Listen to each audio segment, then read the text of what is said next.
Hello guys, welcome to RP academy. तो दोस्तों, आप सभी लोग जानते हैं हम लोग इंड एएस और हमारा एएस2 जो है which is about valuation of inventories उसके बारे में पढ़ रहे थे। तो वैल्यूएशन ऑफ इन्वेंट्रीज आपकी ना इंड एएस में भी कवर होती है और एएस में भी कवर होती है। लास्ट टाइम जब एग्जाम हुआ था तो आपको क्वेश्चन एएस से ना पूछकर इंड एएस से पूछा था, इसीलिए मैं इस चैप्टर को इस तरह से पढ़ा रही हूँ। तो होता क्या है ना, अभी जैसे आपके पास में इंड एएस से क्वेश्चन आया था, तो एएस और इंड एएस में बहुत ज्यादा डिफरेंस नहीं है, छोटी छोटी डिफरेंसेस हैं। तो मैं आपको ना इन द एंड सारा डिफरेंस बता दूंगी, ताकि अगर क्वेश्चन आपके पास इंड एएस से आए या फिर एएस से आए वैल्यूएशन ऑफ इन्वेंट्रीज पर, आप दोनों ही आसानी से क्लियर कर पाओगे। ओके, चलो फिर स्टार्ट करते हैं हमारी आज की क्लास के साथ में। तो पहले यहाँ पर बात हो रही है joint products and by products के बारे में। तो कल मैंने जब आपको क्लास में पढ़ाया था तो मैंने आपको क्या बताया था कि हमारे पास में ज्वाइंट प्रोडक्ट्स ये वाले हो गए थे, जैसे हमने क्रूड ऑयल का एग्जांपल लिया था, राइट। तो क्रूड ऑयल में हमारे पास में ये था ज्वाइंट प्रोडक्ट, जिसमें हमने एक पेट्रोल बनाया था, एक हमने यहाँ पर डीजल बनाया था और एक हमने यहाँ पर हमारा एलपीजी बनाया था शायद, राइट। तो अब अगर हम पेट्रोल को यहाँ पर और रिफाइन करते हैं, थोड़ा सा और प्रोसेसिंग कर लेते हैं, तो हमारे पास में कोल तार बन रहा था। तो it is like that only कि दो या दो से ज्यादा मेन प्रोडक्ट्स जो हैं वो हमने सेम प्रोसेस से यहाँ पर ड्राइव किए हैं विद सिग्निफिकेंट वैल्यू। यहाँ तक हमने रिफाइनिंग सेम की, ठीक है। और उसके बाद में हमारे पास दो या दो से ज्यादा प्रोडक्ट्स बनकर आ रहे थे। तो ये जो जॉइंट कॉस्ट थी, इसको हमने रैशनली यहाँ पर स्प्लिट कर लिया था। जैसे मैंने यहाँ पर 1:1 का हमारा क्या लिया था, रेशियो लिया था। फिर बात आती है बाई प्रोडक्ट्स की। तो ये वो प्रोडक्ट्स हैं जो माइनर्स क्या कर रहे हैं, सेल्स वैल्यू यहाँ पर रखते हैं। अगर हम मेन प्रोडक्ट से कंपेयर करें, पेट्रोल से कोल तार तो काफी सस्ता मिल जाएगा, लेकिन अगर हम बात करें, ये हम नेट रियलाइजेबल वैल्यू पर रखेंगे और जो वैल्यू है वो मेन प्रोडक्ट की कॉस्ट से माइनस कर लेते हैं, ठीक है। तो हमें ओवरऑल यहाँ पर एक प्रॉफिट हो जाता है, एक तरीके से हमारे एक और प्रोडक्ट जो है वो भी यहाँ पर सेल हो जाता है। अब आज कॉस्ट फॉर्मूलाज हमारे क्या है। तो इन्वेंट्री कॉस्ट जो है वो यहाँ पर डिफरेंट डिफरेंट फॉर्मूलाज यूज कर कर मेजर होती है। तो स्पेसिफिक आइडेंटिफिकेशन होता है और फर्स्ट इन फर्स्ट आउट होता है। तो हम इसको कब यूज करते हैं, जब इंडिविजुअल इन्वेंट्री आइटम्स जो हैं वो हमारे क्लियरली आइडेंटिफाई हो रहे होते हैं, ठीक है। तो हम स्पेसिफिक आइडेंटिफिकेशन यूज करते हैं। फिर आता है फर्स्ट इन फर्स्ट आउट।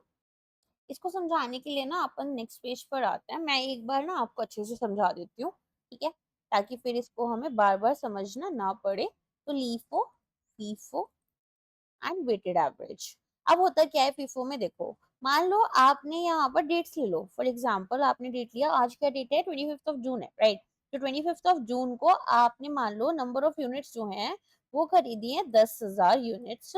और किसकी ले सकते हो आप, किसी भी चीज की ले सकते हो। फॉर एग्जाम्पल यहाँ पर आप ले लो बोर्ड की, मोबाइल्स की ले लो, ठीक है। और हर एक मोबाइल मान लो यहाँ पर आपने जो लिया था वो 1000 रुपीज का था। 26 तो या 28 जून ले लो, 28 जून को आपने यहाँ पर 15,000 यूनिट्स ली और वो आपकी 1500 की थी। 29 जून को आपने अगेन यहाँ पर 20,000 यूनिट्स ली, जो कि आपके लिए रही 2000 रुपीज की।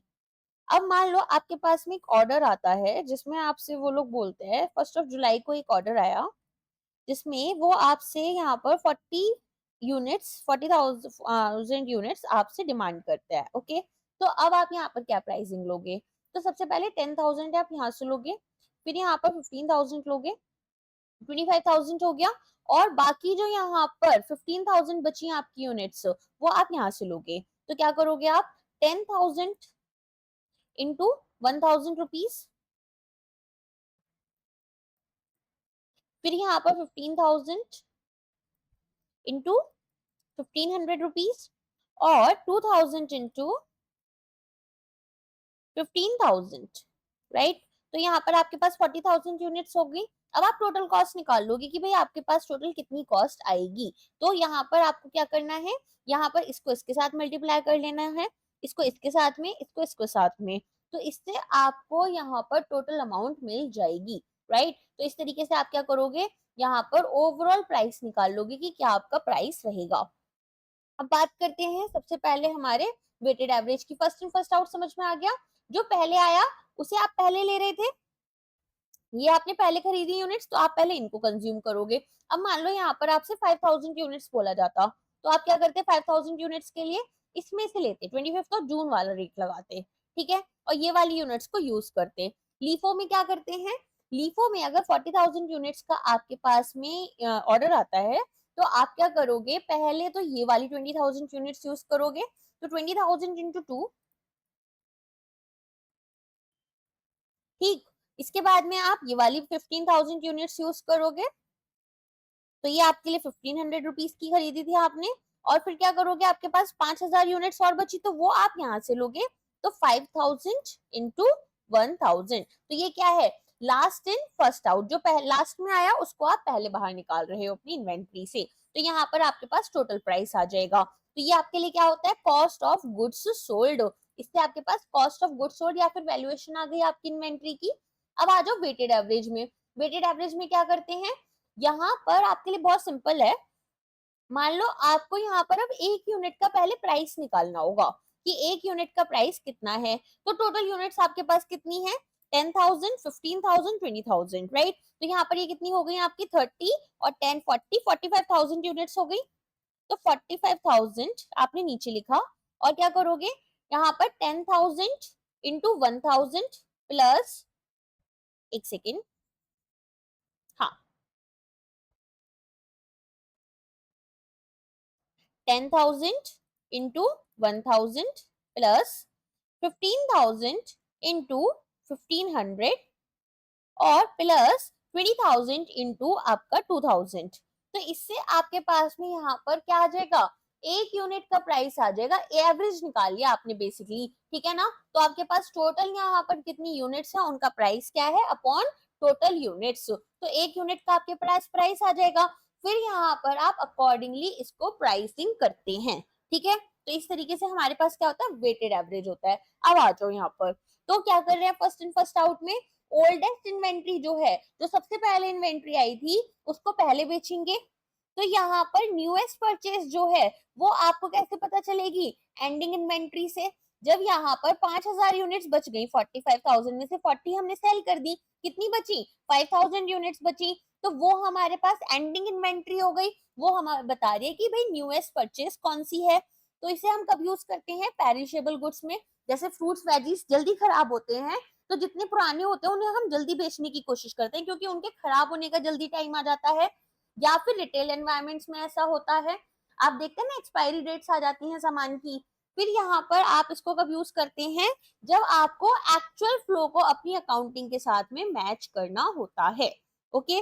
वेटेड एवरेज में हम क्या करते हैं, आइडेंटिकल आइटम्स के लिए यूज कर रहे थे, जैसे मैंने एग्जांपल दिया था, तो एवरेज कॉस्ट निकाल रहे थे, कैसे निकाल रहे थे, टोटल कॉस्ट हमारे पास कितनी है, इस एग्जांपल में हमने यहाँ पर टोटल कॉस्ट निकाली है ना, टोटल कॉस्ट हमारे पास आ गई कि भाई यहाँ पर हमारे पास 45,000 यूनिट्स हैं और इनके ये प्राइस है, तो टोटल कॉस्ट ही हो गई, डिवाइडेड बाय हमारे पास टोटल आइटम्स कितने हैं, तो यहाँ पर नंबर ऑफ यूनिट्स, तो रिकैलकुलेट हम यहाँ पर कैसे कर रहे हैं, फिर हम हर एक रिसिप्ट के साथ में इसको यूज करेंगे, एक यूनिट का प्राइस मिल गया, अकॉर्डिंगली हम 40,000 यूनिट्स का प्राइस यहाँ पर निकाल लेते हैं, ठीक है, और ये हमारे लिए पीरियोडिकल रहता है। लास्ट इन फर्स्ट आउट में क्या करते हैं, लेटेस्ट इन्वेंट्री जो हमारे पास सबसे अभी लास्ट में आई थी इन्वेंट्री, सबसे पहले जो हमारी बेसिकली लेटेस्ट क्या होता है, जो हमने अभी जस्ट अभी खरीदी होगी सबसे लास्ट में, वो हमारी पहले यूज हो रही है, ये हमारी इंड AS2 में और AS2 दोनों में ही अलाउड नहीं है, और ये क्या करती है, मैच करती है करेंट कॉस्ट को करेंट रिवेन्यूज के साथ में, लेकिन इन्वेंट्री वैल्यू डिस्टॉर्ट हो जाती है, क्यों, मान लो अब यहाँ पर आप लैपटॉप के लिए, लैपटॉप का मान लो आपका इन्वेंट्री है, ठीक है, तो आपके पास में सब लोग सबसे लेटेस्ट वाला ही वर्जन मांगेंगे, तो जो सबसे पुराना वर्जन था वो आपका सेल नहीं हो रहा होगा, बट इन्वेंट्री हमारे लिए क्या है, एसेट है, तो क्या वो एसेट हमारे लिए फायदा लेकर आ रहा है, रिवेन्यू लेकर आ रहा है, नहीं लेकर आ रहा, तो इसी वजह से कहीं ना कहीं ये मेथड हमारे लिए सही नहीं होता, सुटेबल नहीं रहता। अब आ जाओ नेट रियलाइजेबल वैल्यू एस्टिमेशन के लिए, तो ये हमारे मोस्ट रियलाइबल एविडेंसेस जो हैं उनको हम यहाँ पर यूज कर रहे हैं कि भाई नेट रियलाइजेबल वैल्यू निकालनी है, कितने प्राइस में हम इसे बेच सकते हैं, तो हमें बेस्ट मोस्ट रिलायबल सोर्सेस चाहिए कि भाई यहाँ पर एग्जैक्ट प्राइस क्या रहना चाहिए, बेस्ट प्राइस हमारे लिए क्या रहेगा, takes into account post balance sheet events that confirm balance sheet conditions, तो यहाँ पर आपकी बैलेंस शीट के बाद में जब हम बैलेंस शीट बना रहे हैं, उसके बाद में कौन से ऐसे इवेंट्स हो सकते हैं, ठीक है, उनको हम अपनी कंसीडर करते हुए चलते हैं। इसके अलावा यहाँ पर जो भी फ्लक्चुएशंस हो रही हैं, ठीक है, उनको भी हम हमारी इन्वेंट्री में कंसीडर करते हुए चलते हैं। अगर हमें नेट रियलाइजेबल वैल्यू निकालनी है मटेरियल्स की ताकि हम प्रोडक्शन या डिस्पोजल कर पाए, तो मटेरियल्स जो होते हैं वो यहाँ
10 पेन का प्राइस आप साथ में लेकर चलोगे, ठीक है, एक ग्रुप में लेकर चलोगे।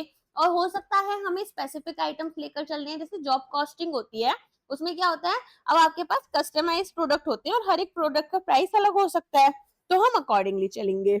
तो यहाँ पर लॉस रिकॉग्निशन जो होता है वो हमारा एक्यूरेट रहता है। डिस्क्लोजर्स की अगर हम बात करें फाइनेंशियल स्टेटमेंट्स में, तो अकाउंटिंग पॉलिसीज जो होती हैं वो हमें बतानी होती है कि भाई हम यहाँ पर कौन सी अकाउंटिंग पॉलिसीज को फॉलो कर रहे हैं, कौन से कॉस्ट फॉर्मूलाज हमने यूज किए हैं, फीफो या फिर वेटेड एवरेज, और इन्वेंट्री की क्लासिफिकेशन हमने किस तरह से की है, raw material, work in progress या फिर फिनिश्ड गुड्स, और टोटल कैरिंग अमाउंट हमारी क्या रहेगी। तो ये सारी चीजों के साथ में हम हमारी वैल्यूएशन करते हैं। अब आ जाओ इंड एएस में और एएस2 में क्या क्या डिफरेंसेस होते हैं, ठीक है। तो सबसे पहले यहाँ पर आप पूरी टेबल देखना अच्छे से। तो अगर हम बात करें स्कोप की, मैं एक बार रेड कलर ले लेती हूँ ताकि आपको बेटर समझ में आए। हम्म तो अगर हम बात करें स्कोप की, तो यहाँ पर वर्क इन प्रोग्रेस जो है उसको एक्सक्लूड करते हुए चल रहे हैं अंडर कंस्ट्रक्शन कॉन्ट्रैक्ट्स, डब्ल्यूआईपी और फाइनेंशियल इंस्ट्रूमेंट्स।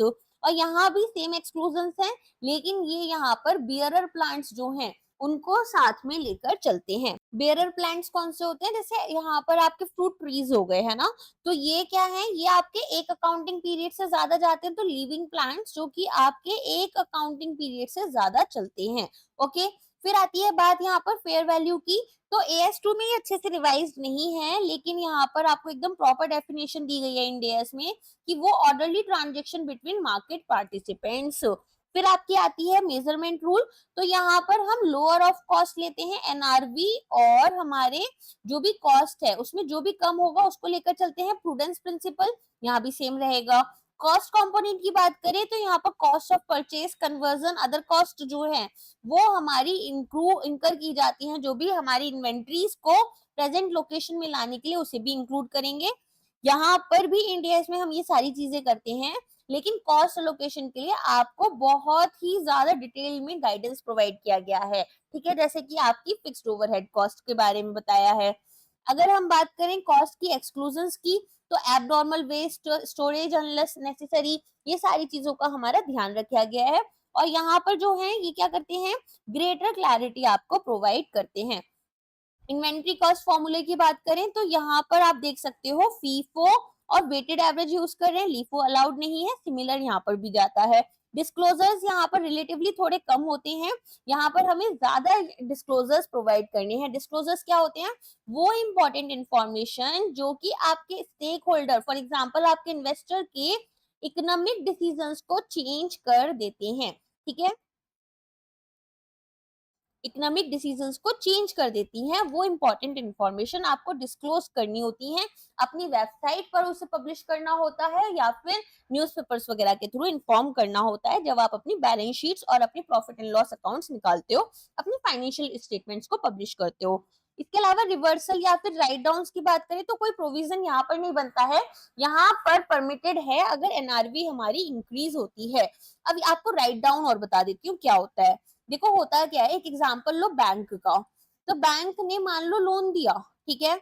अब बैंक के जो लोन्स हैं वो एनपीए में कन्वर्ट होते जा रहे हैं।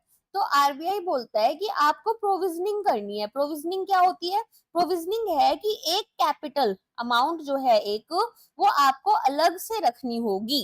तो अगर मान लो यहाँ पर कोई भी लोन था जो कि बोरोवर ने पे नहीं किया, तो वो आपका लॉस एसेट में कन्वर्ट हो गया। लॉस एसेट की अब यहाँ से पैसे आने की हमारी प्रोबेबिलिटी, चांसेस एकदम खत्म हो गए। तो हमने मान लो यहाँ पर आरबीआई के अकॉर्डिंग 10 लाख रुपए अलग से बचा कर रखे थे, और जो हमारा लॉस है वो भी यहाँ पर हो गया 8 लाख रुपए का, जो एसेट हमारा गया था। तो हम क्या करेंगे, ये 8 लाख रुपए जो हैं इन्हें राइट ऑफ कर देते हैं हमारी बैलेंस शीट से, इन्हें एक्सपेंस की तरह दिखा देते हैं। तो इस प्रोविजन से इस अमाउंट को माइनस कर दिया जाता है, ठीक है। तो यहाँ पर कोई भी आपके लिए प्रोविजन नहीं बनेगा, यहाँ पर आपको प्रोविजन देखने के लिए मिलेगा। यहाँ पर कॉस्ट फॉर्मूला जो है वो आपका चेंज हो जाता है अगर ये कोई भी फॉर्मूला ज्यादा रिलायबल माना गया है। कंपैरिजन की अगर हम बात करें तो आपका ओल्ड इंडियन GAAP के ऊपर बेस्ड था AS2, एंड ये वाला आपका IAS के ऊपर बेस्ड है, that is international accounting standard 2 के अकॉर्डिंग। अगर हम बात करें बाई प्रोडक्ट्स को हम कैसे ट्रीट करते हैं, तो ये हमारे एनआरवी पर मेजर हो रहे हैं और मेन प्रोडक्ट की कॉस्ट में से माइनस कर देंगे। यहाँ भी सेम चीज होती है लेकिन एक्सप्लेन हम ज्यादा प्रिसाइजली करते हैं। ओके, तो ये सारी चीजें आपकी किसके अंडर आ जाती हैं, ये सब आपकी इन्वेंट्री के अंडर आ रही हैं। ओके, तो बस इतना ही है हमारे इस लेक्चर में। अब थोड़ा सा हम कोर्सेज के बारे में बात कर लेते हैं।